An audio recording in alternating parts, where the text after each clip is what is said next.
सम्राट चौधरी मुख्यमंत्री बनते ही अपने मिशन पे जुट गए हैं और मिशन भी ऐसा कि अपने साथ के लोगों को भी साधना है, साथ ही प्रशासन को साधना, अधिकारियों को साधना है। क्योंकि अक्सर ये देखा गया है कि फेलियर जो होता है, अगर प्रशासन और शासन के बीच में समन्वय ना हो तो फेलियर होने की गारंटी हो जाती है उस वक्त। तो कैसे प्रशासन को साधा जाए और कैसे संघ को साधा जाए, कैसे बीजेपी को साधा जाए, क्योंकि ये सर्वविदित है, सब लोग जान रहे हैं कि सम्राट चौधरी संघ की पसंद नहीं है।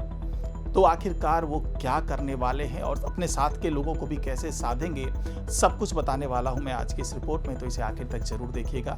नमस्कार, मैं हूं डॉक्टर सुरजीत सिंह और आप देख रहे हैं YBN बिहार झारखंड। अगर आपने अभी तक इसे सब्सक्राइब नहीं किया है तो सब्सक्राइब कर लीजिए और अगर आपको ये वीडियो अच्छा लगे तो लाइक कीजिए, शेयर कीजिए और कमेंट जरूर कीजिए। तो जब 2025 में एनडीए की सरकार बनती है और नीतीश सरकार की अगुवाई में गृह मंत्रालय का जिम्मा सौंपा जाता है सम्राट चौधरी को, पहली बार ऐसा हो रहा था कि मुख्यमंत्री नीतीश कुमार इतना महत्वपूर्ण मंत्रालय किसी और को सौंप रहे थे। क्योंकि अक्सर जब भी वो मुख्यमंत्री रहे तो गृह मंत्रालय उनके पास ही रहा, लेकिन पहली बार ऐसा हुआ कि सम्राट चौधरी को गृह मंत्री बनाया गया।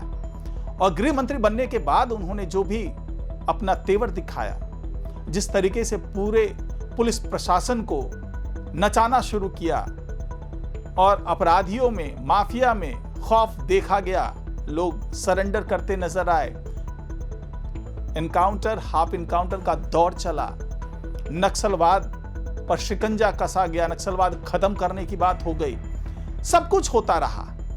और तमाम माफिया, चाहे वो शराब माफिया हो, बालू माफिया हो, भू माफिया हो, सबको सलाखों के पीछे पहुंचाने का संकल्प जिस तरीके से दोहराया सम्राट चौधरी ने, और साथ ही यह भी कहा कि जो लोग, जो अपराधी अपराध नहीं छोड़ सकते, जो माफियागिरी नहीं छोड़ सकते, उनको बिहार छोड़ना पड़ेगा। अब लगभग उसी तेवर में एक बार फिर सम्राट चौधरी दिख रहे हैं, लेकिन इस बार भूमिका बदली हुई है। गृह मंत्रालय तो है ही उनके पास, साथ ही अब वो मुख्यमंत्री की हैसियत से काम करते हुए नजर आ रहे हैं। और पहले ही दिन उन्होंने अपने मिजाज, अपने तेवर, अपने रवैये से अधिकारियों को, प्रशासन को अवगत करा दिया। जब शपथ लेते हैं वो, और शपथ लेने के बाद मुख्य सचिवालय पहुंचते हैं और वहां पर अधिकारियों की मीटिंग बुलाते हैं। मुख्य सचिव प्रत्यय अमृत की अगुवाई में सारे अधिकारी पहुंचते हैं, सारे सचिव पहुंचते हैं और वहां पर खुल करके सम्राट चौधरी ने कह दिया कि आप लोगों को 5 मंत्र के हिसाब से, 5 सूत्र के हिसाब से काम करना ही होगा। और सबसे पहला जो सूत्र उन्होंने दिया वो ये था कि जो भी समस्या है उसके समाधान में दोगुनी तेजी लाई जाए। जी हां, अब कोई ढुलमुल रवैया नहीं चलेगा, आपको दोगुनी रफ्तार में काम करना ही होगा। साफ साफ संदेश सम्राट चौधरी की तरफ से। और जो लोग इस सूत्र का पालन नहीं करेंगे उसके खिलाफ भी कार्रवाई तय है, ये निर्देश दे दिया। अब दूसरा सूत्र जो उन्होंने दिया वो था भ्रष्टाचार के खिलाफ जीरो टॉलरेंस। जी हां, भ्रष्टाचार कहीं भी हो, किसी भी तरह का हो, उसके खिलाफ जीरो टॉलरेंस अपनाना ही होगा। इसके लिए कहीं कोई मुरव्वत नहीं है, कोई नरमी नहीं है। और अगर इसमें संलिप्त कोई अधिकारी पाया जाता है तो सख्त से सख्त कार्रवाई की जाएगी। किसी तरह की माफी की अपेक्षा कोई अधिकारी ना करे, चाहे वो सचिव स्तर, मुख्य सचिव स्तर का ही अधिकारी क्यों ना हो, उसके नीचे जो भी तमाम जिला से लेकर के प्रमंडल, अंचल तक के जो भी कर्मचारी होंगे, उनको हर हालत में भ्रष्टाचार छोड़ना ही होगा, अगर अभी तक वो भ्रष्टाचार में लिप्त रहे हैं तो। अब तीसरा सूत्र जो उन्होंने दिया वो था कि प्रमंडल, अंचल, थाना, ये जो इस स्तर के जो कार्यालय हैं, जो सेवा केंद्र कह सकते हैं इनको, यहां पर लोगों की सुविधाओं का ख्याल रखना होगा और उनकी जो भी समस्याएं हैं उनका समाधान करना ही होगा। इसमें कहीं कोई अपवाद नहीं, आप किसी भी तरीके से इससे अलग नहीं हो सकते। आपके लिए ये मैंडेटरी है, आपको ये करना ही होगा।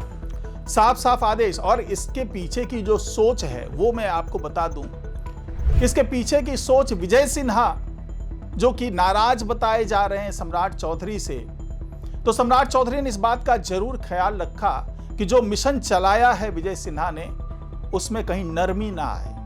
पिछले दिनों जिस तरीके से विजय सिन्हा ने हड़ताल पर गए अधिकारियों और कर्मचारियों को सख्त निर्देश दिए, 47 अंचलाधिकारियों का निलंबन हो गया, साथ ही चेतावनी दे दी कि अगर आप नहीं लौटेंगे तो आपके खिलाफ और भी सख्त कार्रवाई की जाएगी, तो उसमें किसी तरह की ढील ना हो, कोई ऐसा संदेश अंचल स्तर पर न जाए कि विजय सिन्हा फिलहाल मंत्री नहीं है तो सब कुछ ढुलमुल तरीके से चलता रहेगा। बल्कि साफ साफ सम्राट चौधरी ने आदेश दे दिया है कि चाहे वो अंचल स्तर पे हो, प्रमंडल स्तर पे हो, चाहे थाने के स्तर पर हो, कहीं भी किसी तरह की ढिलाई नहीं बरती जाएगी और इसका अनुपालन करना ही होगा। क्योंकि फिलहाल जो राजस्व एवं भूमि सुधार मंत्रालय है वो खुद सम्राट चौधरी के पास में है और गृह मंत्रालय तो है ही, तो इसीलिए अब ये माना जा रहा है कि सम्राट चौधरी ने जो ये आदेश दिया है उसमें विजय सिन्हा का भी ख्याल रखा है और आने वाले दिनों में जो सख्ती विजय सिन्हा ने पहले बरती थी वही रूप देखा जाएगा जब तक कि मंत्रालय का बंटवारा ना हो जाए। अब चौथा सूत्र उनका ये था कि मुख्यालय स्तर से लेकर के जिला स्तर तक सभी जगह पर समस्याओं का समाधान संतोषजनक तरीके से किया ही जाना चाहिए। इसमें कोई भी किसी भी तरीके से कोई एक्सक्यूज ना हो, कोई बहाना ना हो, वो नहीं चलेगा। यानी आदेश सीधा मुख्य सचिव के माध्यम से निचले स्तर तक यानी कि जिला स्तर तक वो देने की बात है कि आप ये आदेश दे दीजिए कि जो भी निर्देश यहाँ से दिया जा रहा है उसका अनुपालन हर हाल में किया जाए, उसमें कोई लापरवाही बर्दाश्त नहीं की जाएगी।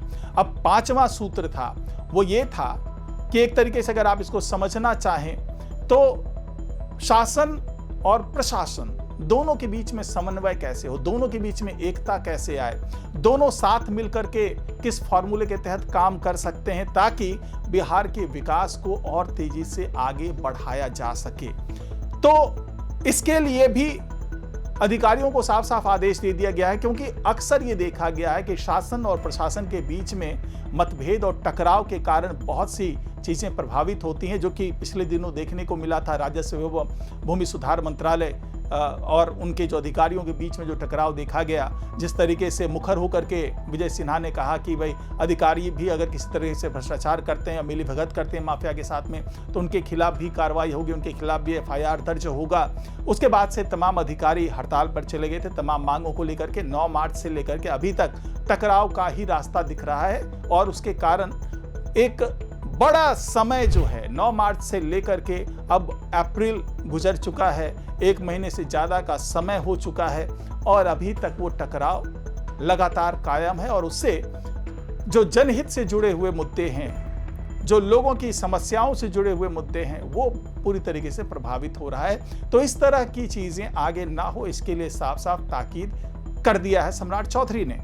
अब पहले दिन शपथ के बाद इस तरह का जो तेवर अपनाया सम्राट चौधरी ने, केवल यही बात नहीं थी बल्कि उसके पीछे भी एक बड़ी सोच थी, क्योंकि उसके बाद वो नीतीश कुमार से भी मिलते हैं, उससे पहले चिराग पासवान से उनकी मुलाकात हो जाती है।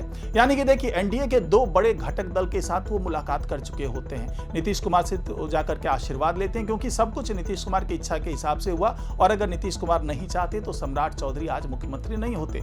तो इतना तो एहसान सम्राट चौधरी भी मानते हैं और उन्होंने ये संकल्प फिर से दोहराया है कि नीतीश कुमार की ही चलेगी यहाँ पर, उन्हीं के इशारे पर सारा काम होता हुआ नजर आएगा।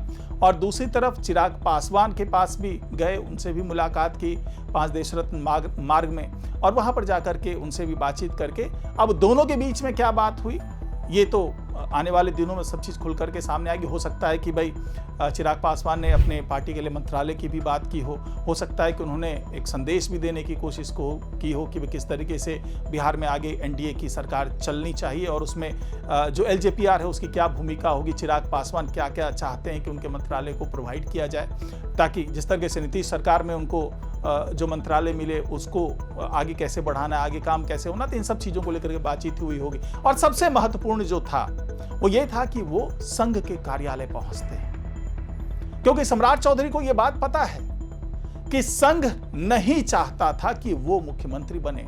संघ ये चाहता था कि उनकी विचारधारा का कोई व्यक्ति मुख्यमंत्री बने और उसमें दीघा के विधायक संजीव चौरसिया का भी नाम सामने आया था। तो सम्राट चौधरी को यह पता है कि बिना संघ के सहयोग के सरकार चला पाना बहुत मुश्किल होगा, क्योंकि बीजेपी के भी कई लोग नाराज हैं, उसमें भी गुट है। हालांकि संघ पूरी तरीके से नाराज है ऐसा नहीं कहा जा सकता, वहां पर भी दो गुट हैं। जो एक गुट है चाहता है कि ठीक है सम्राट चौधरी काम करें, दूसरा गुट जो है वो चाहता है कि कोई और जो ईबीसी ओबीसी का बंदा हो वो आ जाता तो ज्यादा बढ़िया था।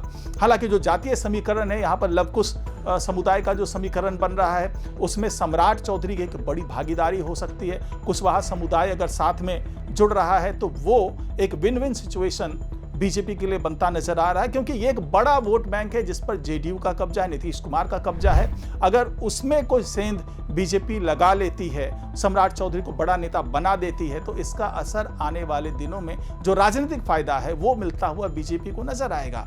तो कुल मिलाकर के पहले दिन में ही सम्राट चौधरी ने दोनों तरीके से जो है वो निशाना साधा। एक तो भाई प्रशासनिक स्तर पर और दूसरा राजनीतिक स्तर पर कि किस तरीके से सरकार अच्छे से चले और सरकार स्थायी हो। दोनों ही चीजें थी जिसको सम्राट चौधरी आगे लेकर के चलना चाह रहे थे और ऐसा ही रुख उन्होंने दिखाया है पहले ही दिन। तो फिलहाल आज की रिपोर्ट में इतना ही। नमस्कार।